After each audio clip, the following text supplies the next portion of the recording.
DP plan में लेकर बहुत हेराफेरी हुई है। ऐसा कई सामाजिक कार्यकर्ता, कुछ बुद्धिजीवी ऐसा आरोप लगा रहे हैं कि कुछ यहाँ के स्थानीय नेता, आमदार, खासदार या जो धनवान लोग हैं, इनको पकड़ के उनकी ज़मीनों को बचाने का काम किया गया, उनकी ज़मीनों को सुरक्षित रखा गया और आरक्षण को टेढ़ा मेढ़ा अपने हिसाब से, सुविधा के हिसाब से गरीबों के जो ज़मीनें थी छोटे छोटे टुकड़े में, उसमें मतलब डाला गया है। तो इस हेरा फेरी के पीछे किसका हाथ हो सकता है? ऐसा क्यों किया गया है?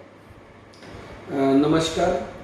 पिंपरी चिंचवड म्यूनसिपल कॉरपोरेशन 1995 को जो डीपी प्लान बना, उसके पहले नगर निगम जो हमारा था 1978 को डीपी प्लान पहला बना और उसके बाद 1995 को मनपा बनने, महापालिका बनने के बाद यहाँ पे डीपी प्लान बनाया गया। उस डीपी प्लान में लगभग 1150 आरक्षण थे और ये 1150 आरक्षण के तहत लगभग 30 या 35% ही आरक्षण विकसित हो गए। बाकी उस डीपी में है वैसे ही है, उसका कोई विकास नहीं हुआ। फिर पिंपरी चिंचवड मनपा प्रशासन और यहाँ के राजनेताओं ने वापस एक बार नया डीपी प्लान बनाने का निर्णय किया।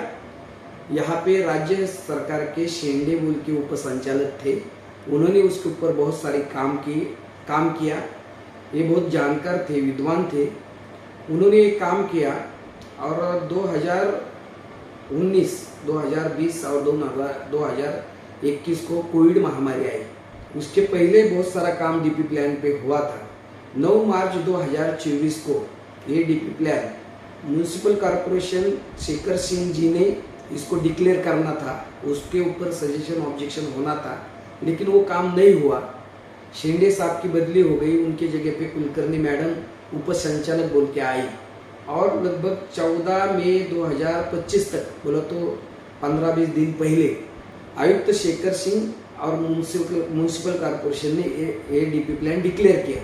इसमें लगभग 1 साल का जो समय गया, उस समय में यहाँ के राजनेता, यहाँ के बड़े बिल्डर, उद्योगपति, उन्होंने म्यूनसिपल कॉरपोरेशन के कमिश्नर और उनके प्रशासन के साथ बात की, साठगांठ की, हेराफेरी की और यह शहर में जो आरक्षण थे, जब शेंडे साहब ने डीपी प्लान बनाया और 30 या 35% ही आरक्षण विकसित हो गए और बाकी जो आरक्षण थे उसकी जरूरत नहीं थी।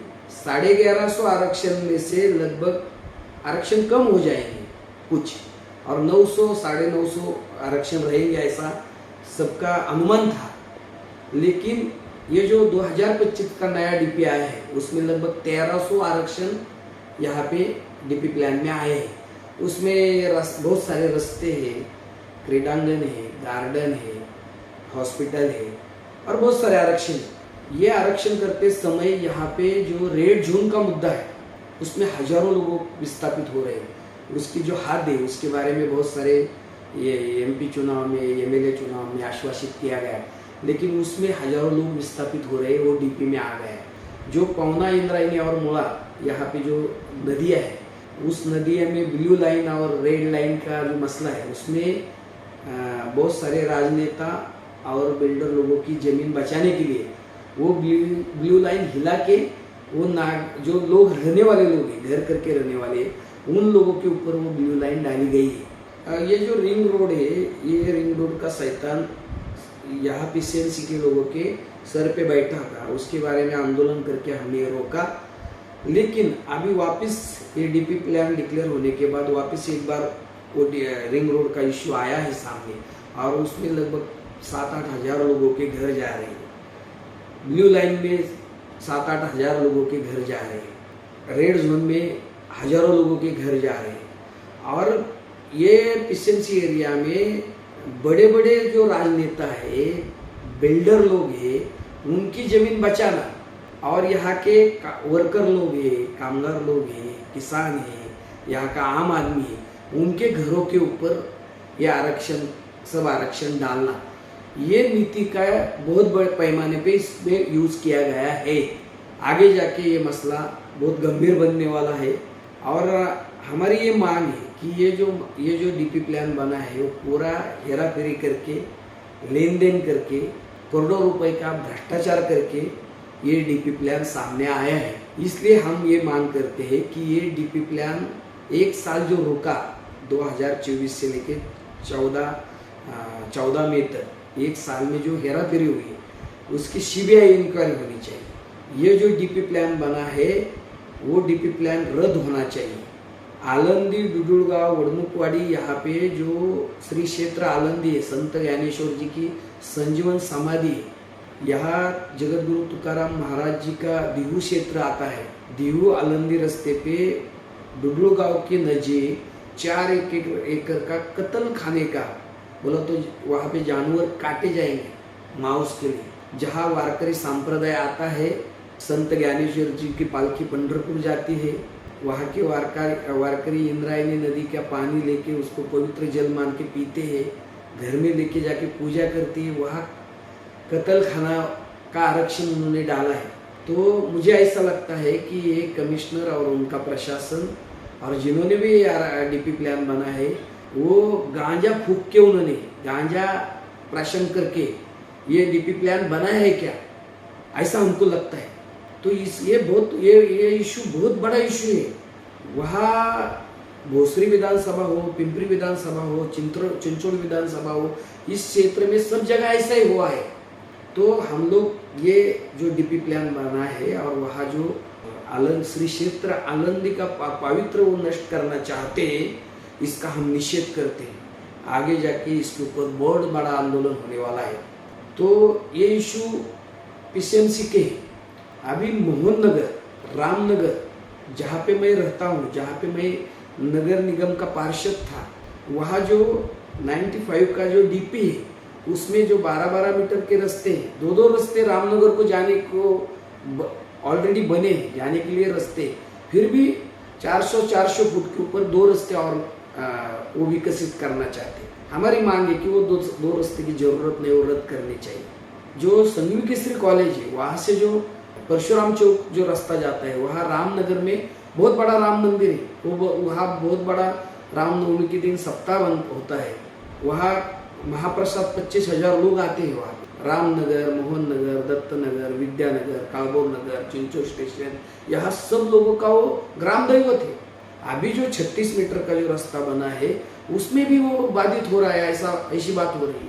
ये अगर राम को नहीं छोड़ रहे, आम जनता को नहीं छोड़ रहे, तो इसके परिणाम, गंभीर परिणाम यहाँ के राजनेता, यहाँ के जो भी सम्मिलित प्रशासन करता है उनको भुगतने पड़ेंगे।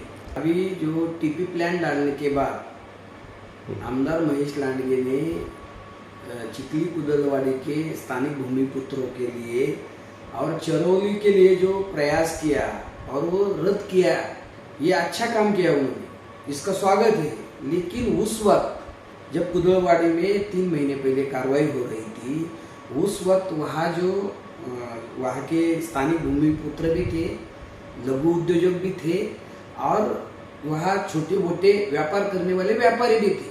उनके साथ जो अन्याय हो रहा था उस वक्त भी महेश लांडगे जी ने अगर ऐसी भूमिका लेते थे वो, तो निश्चित रूप से उन्होंने राजधर्म का पालन किया, ये मैसेज जाता था। लेकिन उस वक्त उन्होंने कोई बात नहीं की, बिल्कुल चुप्पी साधी। उसके बाद उसका समर्थन भी उन्होंने किया और अभी टीपी प्लान रद्द होने के बाद उसका श्रेय भी वो लेने की कोशिश कर रहे हैं। इसलिए मैंने कहा कि स्वर्गीय अटल बिहारी वाजपेयी जी ने जब गुजरात में वहाँ पे दंगे हुए थे, उस वक्त नरेंद्र मोदी वहाँ के सीएम थे, तो उन्होंने राजधर्म की बात कहते हुए कहा था कि प्रजा में फर्क नहीं करना चाहिए, सीधी बात कही थी।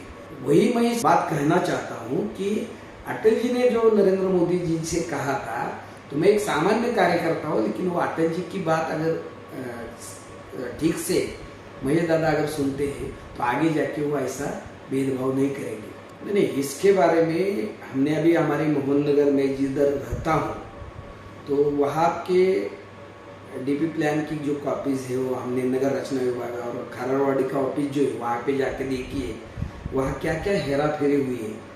उसके बारे में हमने सोच रखी है। वहाँ एक फॉर्मेट में आरजी होती है, वो आरजी करके जो उसका ऑब्जेक्शन है वो लेना है लिखित में।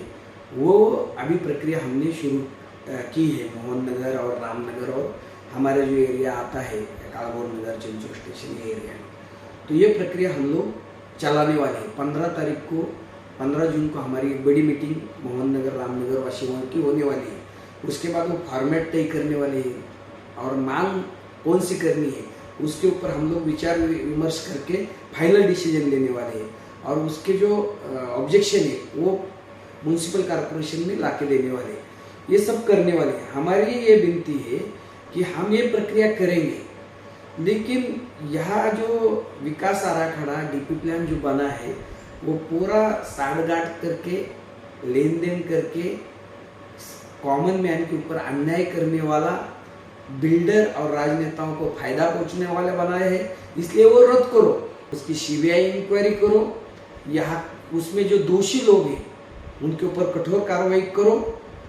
और यहाँ के जो एमएलए है, एमपी है, यहाँ के नगर सेवक है, पदाधिकारी है, इन सब लोगों ने इसके ऊपर सोच रख के म्यूनसिपल कॉर्पोरेशन के कमिश्नर, महाराष्ट्र राज्य के मुख्यमंत्री देवेंद्र फडणवीस, नगर विकास मंत्री एकनाथ शिंदे और पालक मंत्री अजित पवार जी से बात करके ये डीपी जो जिसमें फ्रॉड हुआ है, जिसमें भ्रष्टाचार हुआ है, जिसमें महानगर पालिका के इतिहास में अभी तक इतना बड़ा कभी भ्रष्टाचार नहीं हुआ, इतना बड़ा महाघोटाला, महाभ्रष्टाचार इस डीपी प्लान में हुआ है। इसलिए इस डीपी प्लान बनाने वाले जितने जो भी है उनकी पूरी चौकसी होनी चाहिए और उनके ऊपर कार्रवाई होनी चाहिए। ये डीपी प्लान रद्द होना चाहिए और नया डीपी प्लान एक सच्चा, प्रामाणिक, ईमानदारी अधिकारी, तज्ञ अधिकारी से बनाना चाहिए। ये हमारी मांग है।